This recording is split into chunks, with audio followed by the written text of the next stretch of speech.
статистик мэдээллийг харуул үнэхээр харамсмаар байна. Өнөөдөр Монгол улс хүүхдэд хамгаалж чадахгүй байна гэдэг дүгнэлтийг хийж байгаа. Тэгэхээр энийг бид нэр бүх төвшөндөө анхаарах ёстой. Дээрээс нь бид нэг зүйлийг энэ дээр бас онцгойлон хэлмээр байгаа. Нөгөө хүүхэд нэгдүгээрт гэдэг зарчим бүрэн дүүрэн хэрэгжихгүй байгаагийн илрэл ерөөсөө энэ гэж харж байна. Хүүхдийн дээд ашиг сонирхол гэдэг зүйлийг бид хүүхдийн эрхийн конвенц, хүүхдийн эрхийн тухай хууль, хүүхд хамгааллын тухай хуулиараа бид нэр баталгаажуулсан боловч амьдрал дээр энэ маань үнэхээр бүрэн дүүрэн хэрэгжихгүй байна. За хэрэглэн шүтэж ажиллагааны явцад хүүхдийн эрхийг хамгаалах журам жишээ нь шинжилсэн хариулсан хүүхд хамгааллын тухай хуулиар бол гарах ёстой байтал өнөөдрийг хүртэл гараагүй явж байна. Гэтэл уг хууль маань өнгөрсөн оны 1 сард батлагдсан 9 сарын 1-ээс хэрэгжиж эхэлсэн ийм хууль.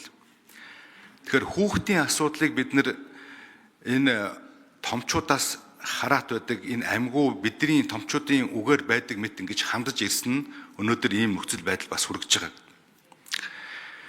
Бүх нийтийн эрх зүйн боловсролыг дээшлүүлэх. Өнөөдөр Монгол улсад хүний эрхийн соёлыг төлөвшүүлэх асуудал бас учир дутагдaltaй байгаатай бас шууд холбоотой гэж хэлж байна.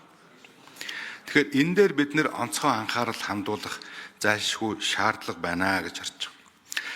Хүүхдийн хүч хэрхэлтэй холбоотой мөн одоо орхигдсон хэд хэдэн асуудлууд байгаа. За дээрэс нь энэ статистик өсөж байгаагийн нэг шалтгаан нь бол энэ эрүүгийн хуулийн одоо 14-р зүйлд заасан 14 наснаас доош настай хүүхэдтэй 14-өөс наашны хүүхэдтэй одоо бэлгийн харьцаанд орох асуудал байна. Бэлгийн бойжилт өнөөдөр эрт эхэлдэг болсонтой холбоотойгоор 13 настай 14 настай хүүхдүүд хоорондоо үерхэж бас бэлгийн харьцаанд орох тохиолдлууд гарч байна. За энэ тохиолдолд хуулийн тэр зөвхөн заалтаар шууд гэмт хэрэгтэн болох явдал нийтлэг бас түгээмэл байна. Энэ нь бол бас өсөж байна. Тэгэхээр энэ нөхцөл байдлыг бид нар хүлээн зөвшөөрж энэ бэлгийн боловсролыг хүүхдүүдэд багаас нь олгох, энэ бэлгийн дарамт хүчирхийлээс өөрийгөө уртсан зэрэг хэлэх, бусдыгаа хэрхэн яаж хамгаалах гэдэг энэ сургалт мэдлэгийг бол бас олгох хэрэгцээ шаардлага бол байгаад байна.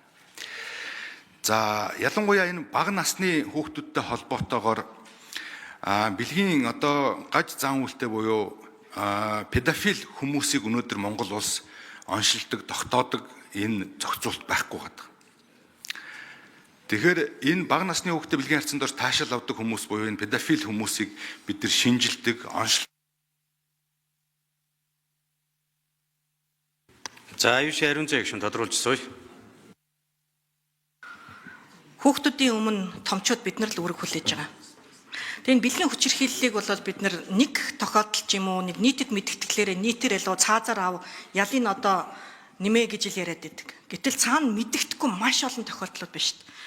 Энэ тоон судалгаан дээр сүүлийн одоо 20-24 онд 0-6 насны 350 хүүхэд байна шүү дээ. 7-оос 13 насны 1395 хүүхэд байна шүү дээ. Энэ болгоныг бид нар ярихгүй байгаа байхгүй юу?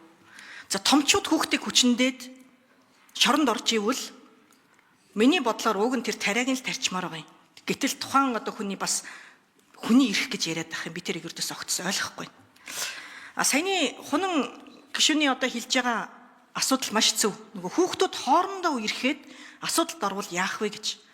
Тухайн хүүхдүүдийн өмнө эцэг эхчүүд хариуцлага хүлээж байгаа болохоос ш хоёр хүүхэд хоорондоо үерхэд бэлгийн одоо харьцаанд орлоо гэхэд эрэгтэй хүүхдийн хордог нь ямар учиртай юм бэ? За үг гэлээ. Наран цэцгийн алтан шагаа гишүүн асуулт асууж үг гэлээ.